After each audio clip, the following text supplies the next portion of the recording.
वालेकुम स्टूडेंट्स, इसमें देखिएगा शेर नंबर 4। शेर नंबर 4 है, जो शमा जमा हो में अगर अहले ज़ुबां हज़ार, जो शमा जमा हो में अगर अहले ज़ुबां हज़ार, आप इसमें चाहिए कि कभी गुफ्तगू ना हो। ठीक है, अब इसको समझ लीजिएगा। यहाँ पे जो शमा यानी शमा की मानिद, अहले ज़ुबान से मुराद यहाँ पे सूफ़ी लोग हैं। अगर अहले ज़ुबान को चाहिए कि महफिल में शमा की तरह खामोश रहें और शिकवा शिकायत ना करें। अहले ज़ुबान मैंने बता दिया सूफ़ी लोग होते हैं, ठीक है, इंसान या आशिक लोग होते हैं।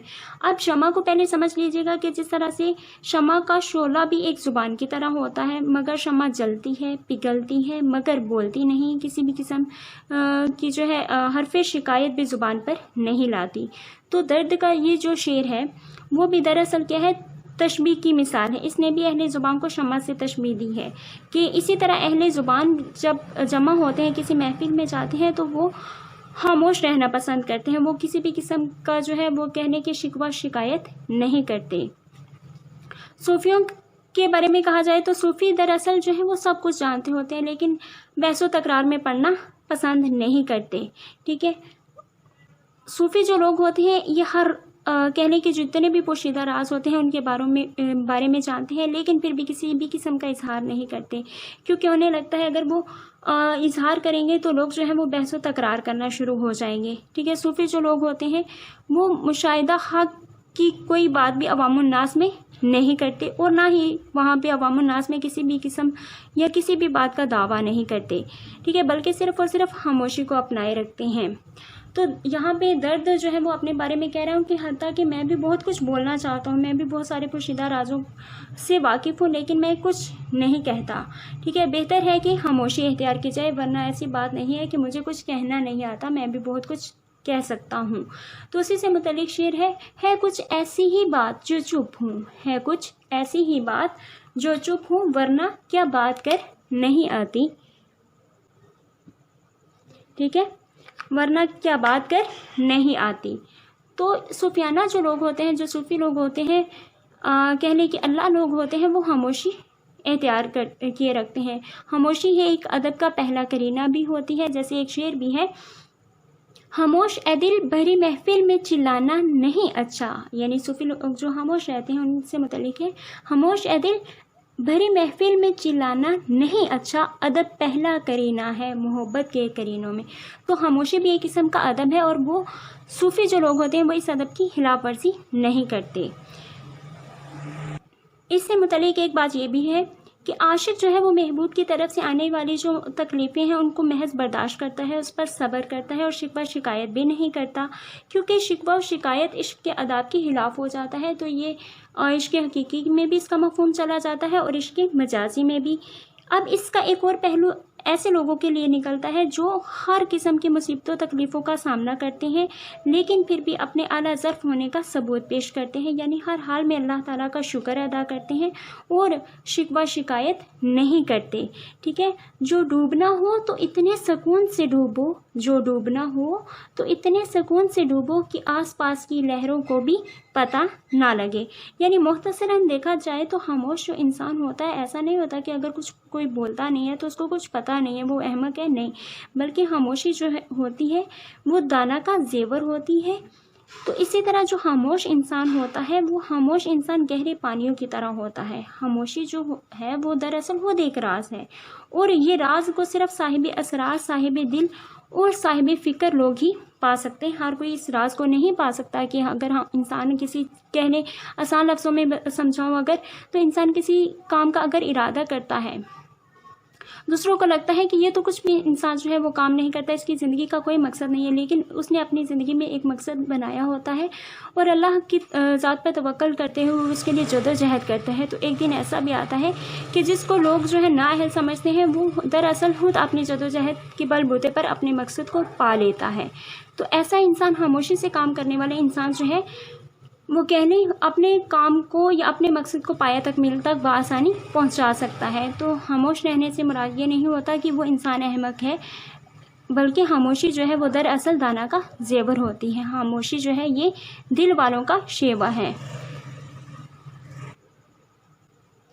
خاموشی ہی جو ہے وہ دراصل بتاتی ہے کہ انسان کا ظرف کتنا ہے، ٹھیک ہے. جو اعلیٰ ظرف لوگ ہوتے ہیں وہ بحث و تکرار نہیں کرتے بلکہ خاموش رہنا پسند کرتے ہیں.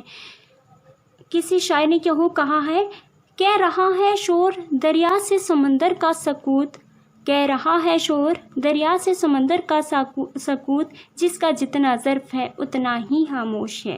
ٹھیک ہے، یہ ہو گیا شعر نمبر 4. آگے ہم دیکھتے ہیں شعر نمبر 5. اب شعر نمبر 5 دیکھیے گا. جو صبح چاک سینہ میرا اے رفو گراں، جو صبح یعنی صبح کی مانند، چاک سینہ ہوتا ہے دل کے چاک یا دل کے زخم، رفو گراں جو ہے رفو کرنے والا، یا تو کسو کے ہاتھ سے ہرگز رفو نہ ہو. ٹھیک ہے، رفو گر یعنی پھٹے ہوئے کپڑے. اب دیکھیں تو میرا گریباں صبح کی طرح چاک ہے اور اے رفو گر یہ کسی کے ہاتھ سے رفو نہیں ہوگا. اب یہاں پہ ایک انسان کی دیوانگی کی کیفیت بتائی گئی ہے. جب انسان کسی سے عشق کرتا ہے تو وہ اس قدر عشق میں اندھا ہو جاتا ہے کہ جس میں دیوانہ بے خودی کے عالم میں وہ صحرا کا رخ کرتا ہے اور اپنے گریباں کو چاک چاک کر لیتا ہے.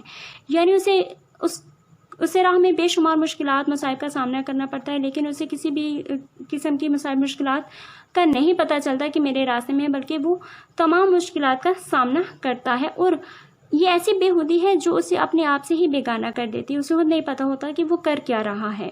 ٹھیک ہے، اب اس چیز کو سمجھیے گا کہ جس طرح ایک عاشق ہوتا ہے اسے وہ دیوانگی میں جو ہے بار بار محبوب کی گلی کے چکر لگاتا ہے، اس کی جو ہے جھٹکیاں تک برداشت کرتا ہے، اپنا گریباں جو ہے وہ چاک چاک کر لیتا ہے، یعنی خود کو جو ہے وہ بہت زخمی کر رہا ہوتا ہے، لیکن پھر بھی اس کے باوجود بھی وہ باز نہیں آتا.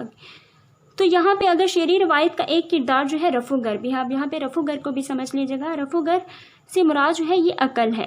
ٹھیک ہے، اب جو عقل ہوتی ہے وہ انسان کو بار بار اس اذیت سے نکال کر عقل و ہرد کی روشنی میں لانا چاہتی ہے، لیکن عاشق کیا ہوتا ہے، عاشق بار بار جنوں کی کیفیت اتنی زیادہ ہوتی ہے کہ اسے نہیں پتہ چلتا کہ وہ کیا کر رہا ہے. عقل بار بار اس کو اس اذیت سے نکالنا چاہتی ہے، لیکن وہ عشق میں اس طرح سے اندھا ہوتا ہے کہ وہ بار بار اپنا گریباں جو ہے وہ پھاڑتا ہے اور پھٹے ہوئے گریباں کی دجیوں کو اپنے جنوں کا پرچم بناتا ہے اور پھر وہ جنگلوں کی راہ اختیار کر لیتا ہے. ٹھیک ہے، یہاں پہ میر تقی میر کا ایک شعر ہے. اب کے جنوں میں فاصلہ شاید نہ کچھ رہے، اب کے جنوں میں فاصلہ شاید نہ کچھ رہے، دامن کے چاک اور گریباں کے چاک میں. ٹھیک ہے، اب عقل جو ہوتی ہے دیکھیں تو رفو گر کا کام کیا ہے، عقل کیا ہے ابتدائی منزلوں میں ہوتی ہے، جبکہ جنوں کیا ہے، جو انسان دیوانگی کی حالت میں مبتلا ہوتا ہے، جنوں انتہائی مقام پر فائز ہے. عقل کا کام پھٹے ہوئے گریباں کو رفو کرنا ہے، جبکہ جنوں کا کام کیا ہوتا ہے، اسے پھاڑنا ہے. وہ بار بار اپنے آپ کو زخمی کر رہا ہوتا ہے، لیکن عقل جو ہے وہ بار بار اس کے جو زخموں کو مرہم لگانے کا کام کاری ہوتی ہے. دونوں ہی اپنے منصب جو ہے پر بڑا اچھا جو ہے وہ کام کرتے رہتے ہیں. عقل اس کے زخموں پر مرہم کا کام کرتی ہے، جبکہ جنوں جو ہے وہ بار بار اس کے زخموں کو مزید اذیت کی طرف مبتلا کرتی ہے. سینے والے جو ہوتے ہیں وہ گریباں کو سیتے رہتے ہیں اور پھاڑنے والے کیا ہوتے ہیں، وہ پھاڑنے کا کام کرتے رہتے ہیں. تو یہاں پہ ایک شعر ہے، کیے جاؤ میں ہارو. ٹھیک ہے، میں ہار ہوتا ہے شراب پینے والے.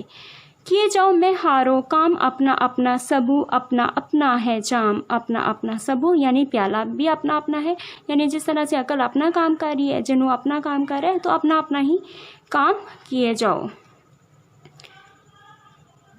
اب یہاں پہ ایک اور اہم بات ہے جس کو سمجھ لیجیے گا. اس شعر میں اگر شاعر نے جو ہے جو صبح کا بھی ذکر کی ہے، ٹھیک ہے، یعنی چاک سینہ کو صبح سے تشبیہ دی ہے کہ قرآن پاک میں فالق الاصباح کی ترکیب آتی ہے. ایک ترکیب ہے جس کا مطلب یہ ہے کہ اللہ تعالیٰ شب کے تاریک و دبیس پردوں کو پھاڑتا اور صبح نکالتا ہے، یعنی ہر طریقے کے بعد ایک صبح ہوتی ہے. ادھر رات کا سینہ چاک چاک ہوتا ہے تو سورج نکلتا ہے. جنوں کی دنیا میں بھی اگر دیکھا جائے تو سینہ چاک چاک ہوتا ہے تو دل کا سورج اپنا جلوہ جو ہے دکھاتا ہے. ٹھیک ہے، مختصراً اگر دیکھا جائے تو یہ کہ جنوں عظمت ہے، منزل آشنا ہے، جبکہ عقل محض راستوں میں بھٹکتی رہتی ہے. وہ نہ رہنشی ہے اور نہ ہی راہی. تو امید ہے کہ آپ کو غزل نمبر 2 کے اشعار کی سمجھ آ گئی ہوگی.